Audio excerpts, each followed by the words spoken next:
তো প্রিয় শিক্ষার্থীরা, আশা করি সবাই ভালো আছো। আলহামদুলিল্লাহ, আমি ভালো আছি। আজকে আমরা আলোচনা করব পদ্মাবতী কবিতা থেকে মধ্যযুগের তোমাদের পাঠ্য অন্যতম একটি কবিতা, বিখ্যাত কবিতা পদ্মাবতী। সেই পদ্মাবতী থেকে তোমাদের পাঠ্য সেটি আমরা আলোচনা করব।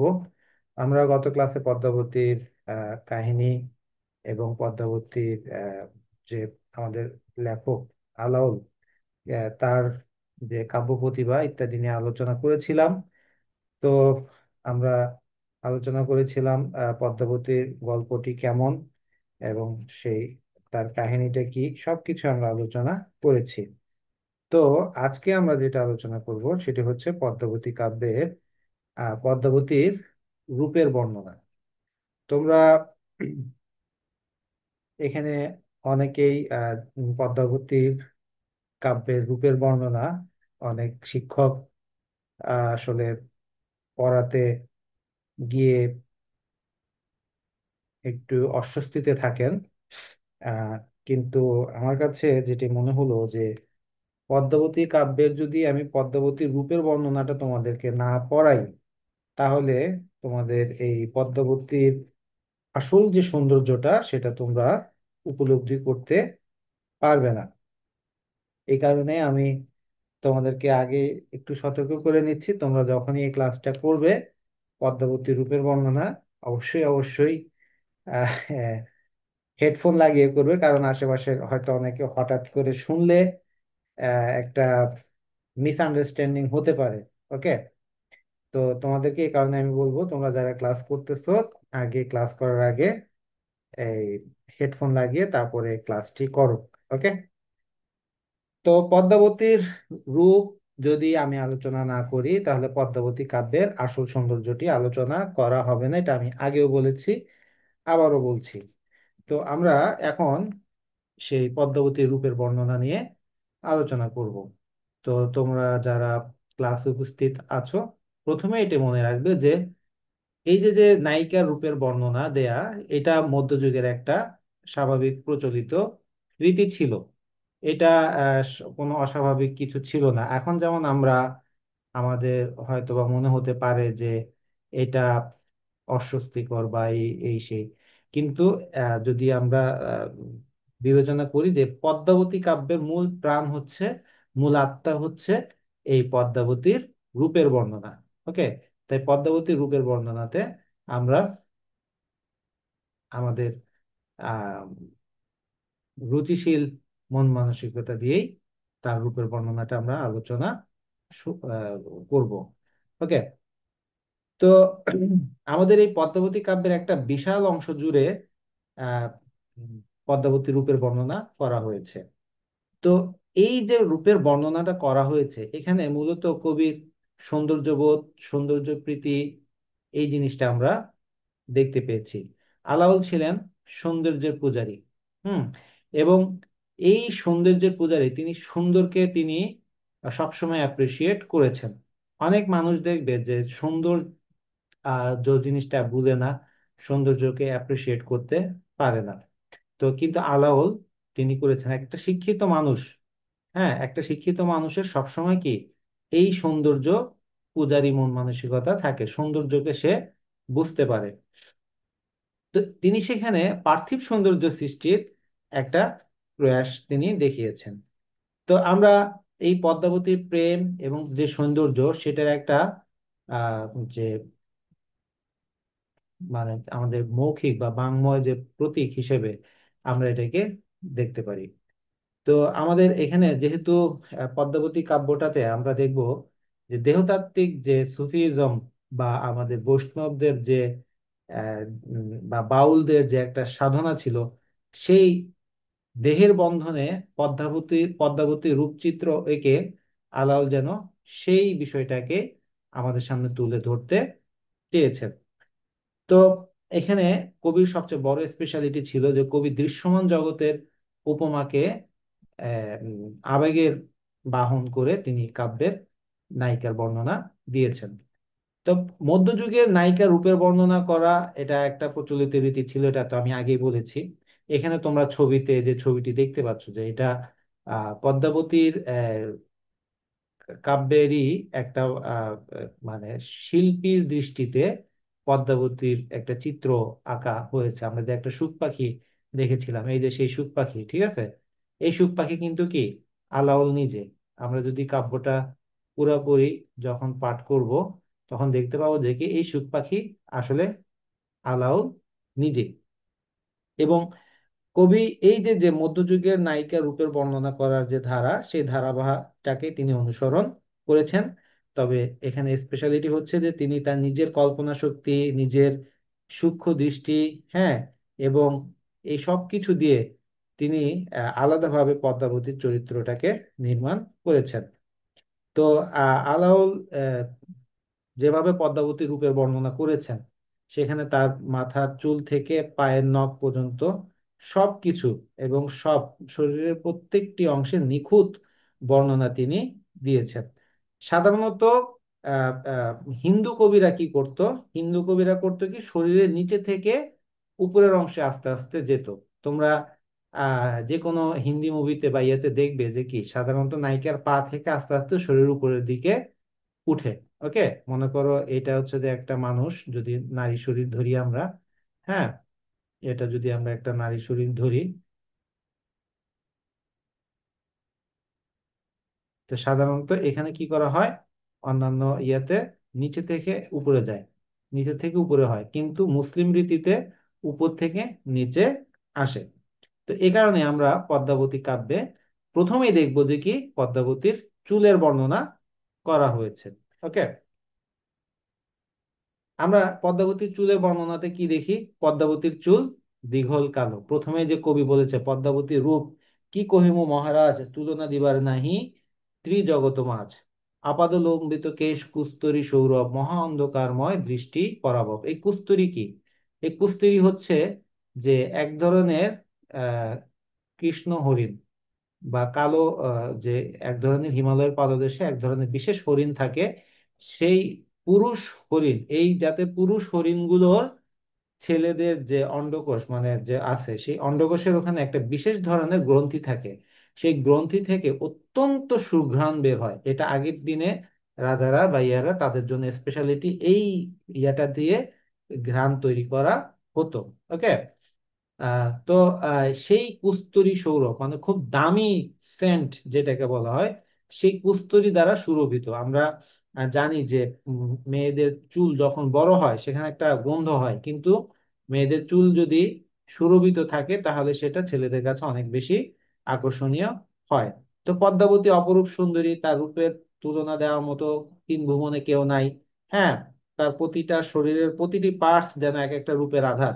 তো পদ্মাবতীর সেই অপরূপ লম্বা কেশ এবং সেখানে কুস্তরী দ্বারা সুরভিত। ওকে, এবং সেটা বলতেছে কি মহা অন্ধকারময় দৃষ্টি পরাভব, মানে এত ঘন কালো যে সেটা আমাদের দৃষ্টি সেখানে হারিয়ে যায়।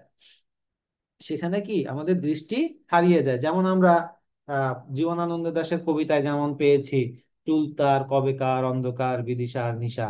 হ্যাঁ, এখানে যেন যে সেভাবেই জীবনানন্দ দাশও কি আলাওল থেকে এই জিনিসটা ধার করেছে। এটা আমরা এখান থেকে বুঝতে পারছি যে অন্ধকার মানে দৃষ্টি হারিয়ে যায়, বিদিশার নিশা। ওকে, তো আমরা যেমন দেখি এখানে ঘন কালো চুল, তোমার আমরা অনেক আগে একটা অ্যাডভার্টাইজ দেখেছিলাম, তোমার ঘন কালো চুলে হারিয়ে যায় মন।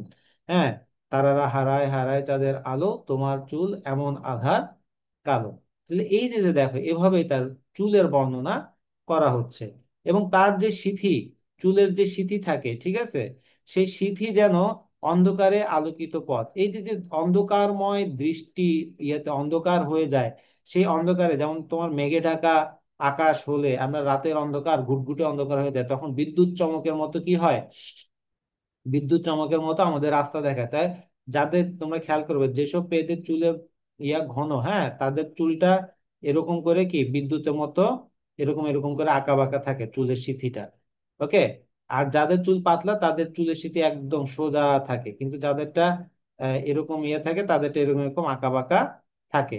তো সেটাই বলতেছে যে তার মধ্য সীমান্ত খড়গের ধার যিনি, বলা হোক মধ্যে কিবা স্থির সৌদামণি, মানে তার সিথি অন্ধকারে আলোকিত পথ। এবং তার কপালের কথা কিভাবে বলতেছে দেখো, তার কপাল যেন চাঁদের মতো মনোহর, চাঁদের মতো তার কপালটা এত সুন্দর। তোমাদেরকে আজকে আমি চাঁদ দেখতে বলছিলাম। হ্যাঁ, দেখছো চাঁদ? কে কে চাঁদ দেখছো?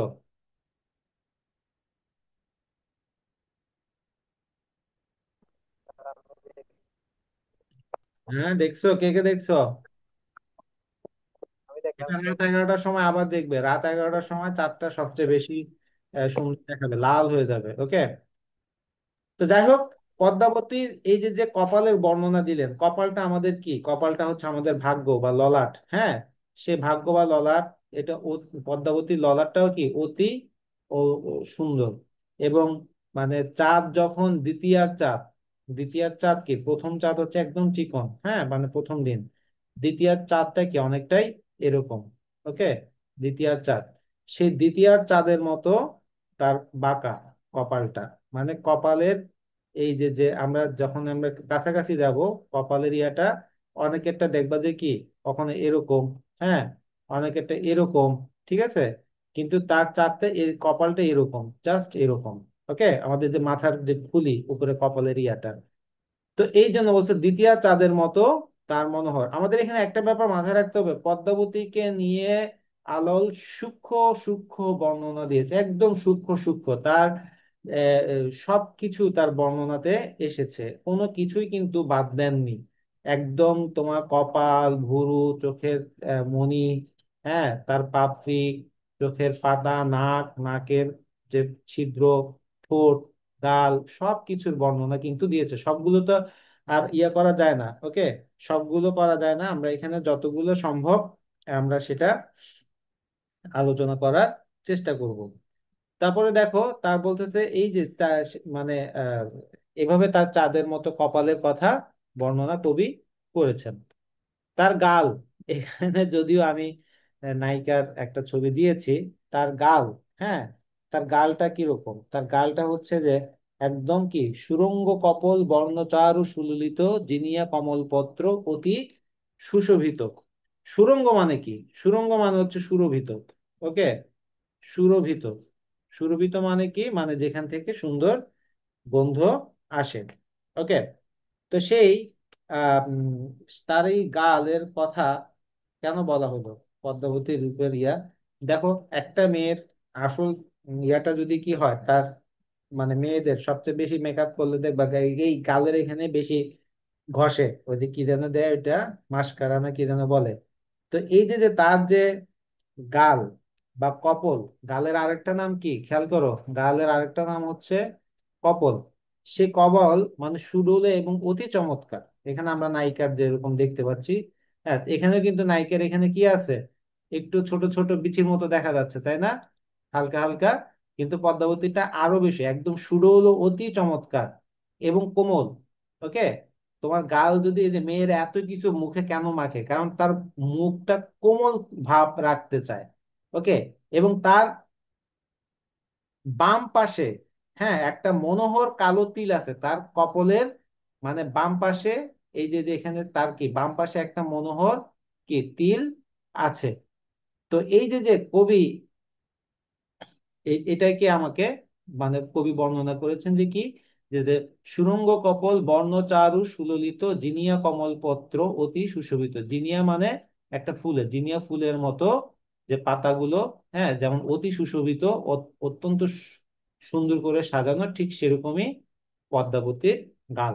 ওকে। এরপরে আসে তার ভুরু। আমরা তার ভুরুর কথা দেখি, পদ্মাবতীর ভুরু একদম কি বাঁকানো, এই যে এখানে ছবিতে দেখো। এগুলো সবগুলো কিন্তু পদ্মাবতীর কল্পনা করে, পদ্মাবতীর রূপের বর্ণনা কল্পনা করে, হ্যাঁ, এখানে শিল্পীরা তাদের কল্পনার ইয়ে দিয়ে, রং দিয়ে এভাবে পদ্মাবতীর ছবিগুলো এঁকেছে। তো আমি এগুলো ইন্টারনেট থেকে কালেক্ট করেছি। তো তোমরা এভাবে দেখে নিতে পারো, পদ্মাবতী লিখে সার্চ দিলে এরকম অনেক ছবি তোমরা পাবে। তার ভ্রুরের বর্ণনা দিতে গিয়ে বলছে যে তার ভ্রু যেন কামের উৎস। কাম মানে কি? যে সেক্স আপিল থাকে। ওকে। মানে সেক্স মানে আমাদের এই যে যে মেয়েরা এই যে কি করে, ভ্রু প্লাগ করে, কেন প্লাগ করে? এই যে এখানে দেখো, এরকম করে সুন্দর করে যদি এরকম বাঁকা ধনুকের মতো, হ্যাঁ, এরকম যদি একটা ইয়ে না হয়, শেপ তৈরি না হয় মেয়েদের, যেন আসল সৌন্দর্যটা কি না হয়, প্রকাশ পায় না, তাই না? এরকম করে তারা কি সুন্দর করে শেপ দিয়ে, মানে সুন্দর করে প্লাগ করে। কেন করে? এই যে এটা তারা আসলে কি বিপরীত লিঙ্গকে আকৃষ্ট করার জন্য এটা করে। তার ভুরুর ভঙ্গিমা হেরি ভুজঙ্গ সকল। ভুজঙ্গ মানে কি? ভুজঙ্গ মানে হচ্ছে যে ভ্রমর। ভুজঙ্গ মানে কি? ভ্রমর।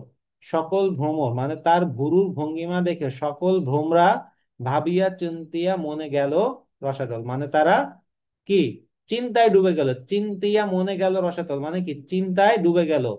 কাননে, হুম, কাননে কুরঙ্গ জলে সফরী লুকিত। কাননে কুরঙ্গ জলে সফরী লুকিত, খঞ্জন গঞ্জন নেত্র অঞ্জন রঞ্জিত। মানে কি বলছে দেখো, মানে তার তার কাজল রাঙা চোখে যে খঞ্জনা পাখির চোখকেও হারিয়ে ফেলে, মানে সে চোখকেও হার মানায়। এবং যা দেখে হরিণেরা বনে আর পুঁটি মাছগুলো জলে লুকিয়ে গেল। তো কাননে কুরঙ্গ, কুরঙ্গ মানে বনে, কুরঙ্গ মানে কি হরিণ, জলে সফরী, সফরী মানে কি পুঁটি মাছ, লুকিত মানে লুকিয়ে গেল, খঞ্জন গঞ্জন নেত্র অঞ্জন রঞ্জিত মানে খঞ্জনা পাখি, ঠিক আছে, খঞ্জনা পাখির গঞ্জন নেত্র, মানে তার যে একটা সুন্দর চোখ আছে সেটাও কি তার এই আহ আহ, ইয়াতে দেখে খঞ্জনা পাখির চোখেও কি হার মানিয়েছে পদ্মাবতীর এই আহ এটা কি বলে ভুরু, ঠিক আছে।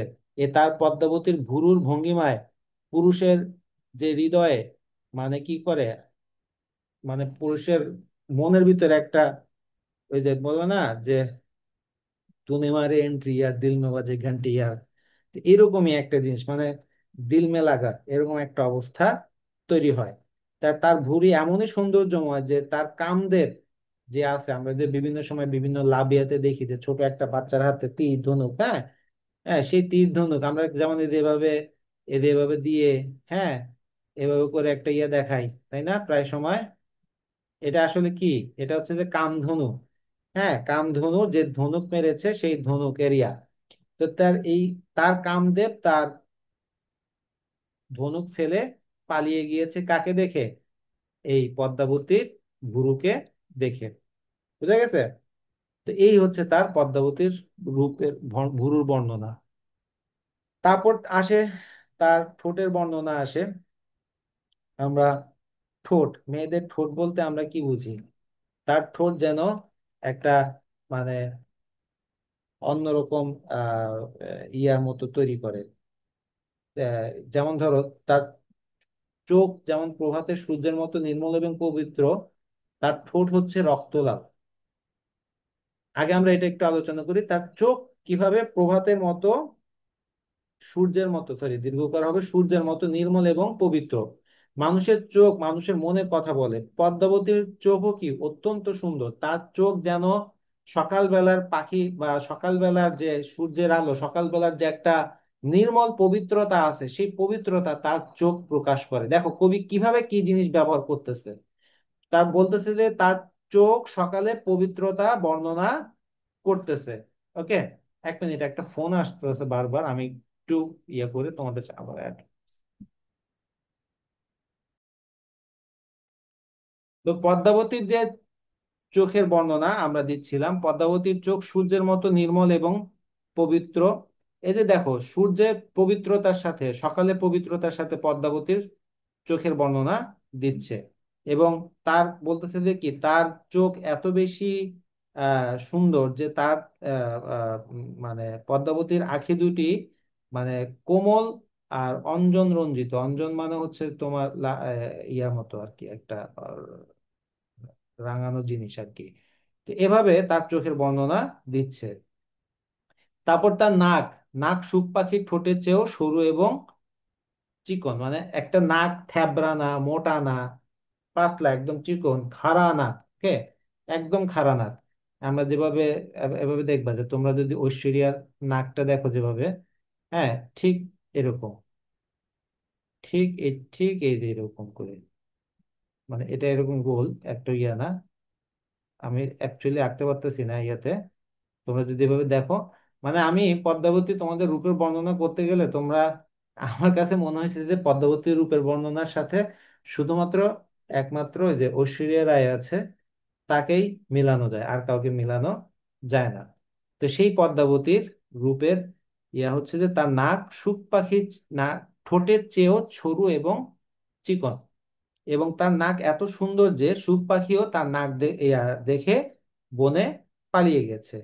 এবং তার এরপরে আসতে আসতে তার ঠোঁটের বর্ণনা, তার বিখ্যাত সেই লাইন, তাম্বুল রাতুল হইল অধর পরশ। 35 BCS এটা নিয়ে একটা প্রশ্ন এসেছিল যে এই এই লাইনটার অর্থ কি।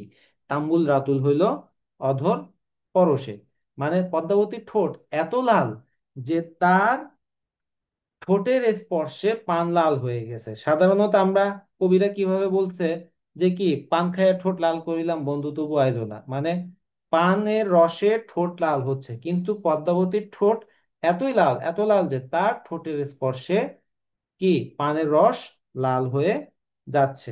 ওকে। এবং এই মানে মণিমাণিক্য বা রত্ন যা আছে সবকিছু তার এই কথার মানে তার কাছে কি আহ মানে হয়ে যায়, আহ, মানে দামহীন হয়ে যায়, মানে মূল্যহীন হয়ে যায়। ওকে। তো এভাবে তার আহ, তোর ঠোঁট এত সুন্দর। তার দাঁতের বর্ণনা দিতে গিয়ে বলতেছে তার দাঁতগুলো হীরার মতো। আমরা সাদা যেভাবে দাঁত আমরা করি, হ্যাঁ, দাঁতের মানে শুভ্রতা, সেই শুভ্রতার সাথে আর কোনো কিছুই যায় না। সেটা দুধের মতো সাদা না, আহ দধির মতো সাদা না, তার দাঁত হচ্ছে হীরার মতো। ওকে। তা তখন যখন তিনি হাসি দেয়, তখন আহ তার হাসিতে যেন অমিয় ঝরে পড়ে, মানে একটা অমিয় সুধা ঝরে পড়ে। ঠিক আছে। এরপরে তার স্তন সম্পর্কে বর্ণনা দেওয়া হয়েছে। স্তন মানে আমরা যেটা জানি যে বুক বা যেটা হ্যাঁ, সেই স্তনের বর্ণনা দেওয়া হয়েছে। মেয়েদের এই জিনিসটার বর্ণনা কিন্তু অবশ্যই অবশ্যই থাকতে হবে, কারণ পদ্মাবতীর স্তন যেটা আছে সেটি খুবই পরিপুষ্ট এবং উন্নত। হ্যাঁ, অনেকটা বেল, তোমরা তো দেখেছো বেল, মানে আমরা যে বিভিন্ন ধরনের বেলের শরবত বেল খাই না, সেই বেল যেরকম একদম গোল না, একটু হালকা তো সেরকম উন্নত এবং আহ, উম, পরিপুষ্ট। ওকে। আহ, যেটাকে বলা হয়। তারপরে তার আহ, আহ, মানে এবং এই পদ্মাবতীর এই স্তন্যকে কবি বলেছেন সমস্ত সৌন্দর্যের আধার। তুমি দেখো যে কোনো একটা তোমরা বর্তমানে যদি আলোচনার দেখো যে মেয়েদের কাপড়ের ক্ষেত্রে তাদের যে বুকের মাপটা এটা যদি পারফেক্ট না হয়, কাপড়টা কিন্তু তাদের আসল যে সৌন্দর্য সেটাকে ফুটিয়ে তুলতে পারে না। তোমরা যে কোনো ভালো ফ্যাশন ডিজাইনারের বা দেখবা যে এই বুকের জায়গাটাতে মেয়েদের কাজটা অনেক বেশি আহ, দক্ষ কারিগর না হলে ঠিক মতো ফুটিয়ে তুলতে পারে না বিশেষ। ওকে। তো এই জন্য এটা একটু খুব যে তার স্তন্য দেখে এত সুন্দর যে ডালিম ফলও কি তার স্তন্য দেখে লজ্জা পায়, এবং সমস্ত কামনা বাসনা যেন হয়েছে এই তার স্তন্যের কাছে। তার নাভি, তার যে প্যাট, হ্যাঁ, এখন যেমন এই যে তোমরা তামান্না ভাটিয়া বলো বা এই যে দেখো যে গান গাচ্ছে যে আজ কি রাত, হ্যাঁ, এরকম করে যে বিভিন্ন গানগুলো দেখো, এখানে দেখো যে কি নাভি এবং প্যাট অত্যন্ত সুন্দরভাবে উপস্থাপন করা হয়, আকর্ষণীয় ভাবে উপস্থাপন করা হয়। কেন? কারণ এটাও একটা আর্টের ভিতরে পড়ে। আর ওটা না হলে কিন্তু ওটা মেয়েরাও দেখতে ভালো পছন্দ করতেছে, ছেলেরাও দেখতে পছন্দ করতেছে। যেমন এই যে আরবের দেখবে যে বেলি ড্যান্স আছে। হুম। সেই বেলি ড্যান্সে ওখানে দেখবে যে নাভি প্যাটের কত আকর্ষণীয় মুভমেন্ট সেখানে করা হয়। অত্যন্ত আহ, কষ্টকর, মানে এটা খুব অনেক প্র্যাকটিস, অনেক করলে তাহলেই সেটা সম্ভব হয়। হ্যাঁ। তো সেই নাভি এবং প্যাট দেখে কামাগ্নিতে দগ্ধ হয়। এবং মানে তার যে নাভিটি এত বেশি অপূর্ব, এত বেশি যে সেখান থেকে সুগন্ধ নির্গত হয়। ওকে। তো আম, মানে সেটা হৃদয় বিদ্ধ করার মতো, মানে সুরস্তাম্বল সুগন্ধি পুষ্পহার নাভিকুণ্ড উদধি ভাওর জলাকার। এরপরে হচ্ছে তার নিতম্ব, তার যে পদ্মাবতীর নিতম্ব। নিতম্ব বলতে কি বোঝায়, মানে সেটা তোমাদের যে পাছা বলে যেটাকে, হ্যাঁ, সে পাছা বা তো সেই নিতম্ব, মেয়েদের সবচেয়ে আকর্ষণীয় বডি পার্টস কোনটা? মেয়েদের সবচেয়ে আকর্ষণীয় বডি পার্টস হচ্ছে তার এই নিতম্ব। তো এটা এটা আমার কথা না এটা হচ্ছে যে গবেষণার কথা, যে এখানে গবেষণাতে এই পদ্মা দেখা গেছে যে মেয়েদের কোন জিনিসটার দিকে সবচেয়ে বেশি ছেলেরা তাকায়, সবচেয়ে বেশি তাকায় তাদের নিতম্বের দিকে, এবং দ্বিতীয় সর্বোচ্চ যে জায়গাটা সেটা হচ্ছে তাদের বুক বা স্তনের দিকে তাকায়। তো যাই হোক, এই পদ্মাবতীর নিতম্ব আহ হস্তির মতো। তোমরা যদি হাতিকে পেছন দিক থেকে দেখো, দেখবে যে হাতির নিতম্বটা অনেকটা এরকম, ঠিক আছে, অনেকটা এরকম মনে হবে। এই এই এই ওকে, এরকম করে তাদের উরুটা যদি ইয়ে হয় অনেকটা এরকম। তো জাস্ট আমি একটু একে বোঝানোর চেষ্টা করছি, তোমরা আবার অন্যভাবে নিও না, মানে আকর্ষণীয়। ওকে, তো আমরা যদি একটা বডি পার্টস, মেয়েদের বডি পার্টসটা যদি এভাবে দেখি, তো সেটা এরকম করে আসে, তাই না? হ্যাঁ, এভাবে করে এসে এই যে 36, 24, 36 কেন বলে? তার কোমর 36, তার 24, তার বুক 36, কোমর এইগুলো এভাবে আসে। তো এগুলো তোমাদের বুঝতে হবে সৌন্দর্যটা কোথায় আসলে। তো হাতির সাথে কেন করলো, হাতির পিছনে তোমরা যদি দেখো যে যত অ্যাকশন মুভি বা হোক বা যত সুন্দর থাকুক, সেখানে দেখবে তাদের এই জিনিসটাকে খুব গুরুত্ব সহকারে দেওয়া হয়। মানে আমাদের দেশে তো মেয়েরা এটা করে না, কিন্তু বাইরের দেশে দেখবে যে শুধু এই পিছনে নিতম্ব এবং বুক, প্যাট, এগুলোর পিছনে তারা অনেক বেশি সময় দিয়ে থাকে, এবং কি অনেকে সার্জারি পর্যন্ত করে, যেটাকে একটা নির্দিষ্ট শেপ দেওয়ার জন্য। মেয়েরা যেমন হচ্ছে যে হাই হিল পরে, মেয়েরা হাই হিল কেন পরে? মেয়েরা হাই হিল পরে যে আহ আহ, কারণটা হচ্ছে যে, অন্যতম হচ্ছে যে তারা লম্বা দেখানোর জন্য না। মেয়েরা হাই হিল পরে তাদের অন্যতম প্রধান কারণ হচ্ছে তাদের যে পিছনের যেন একটু শেপ, মানে গোল গোলামি, গোল গোলে বা এরকম একটা রাউন্ড আকর্ষণীয় হয়, হাঁটলে যেন সেটা আলাদাভাবে হয়, ভাঁজ পড়ে, সেই জিনিসটার জন্যই তারা এটা করে।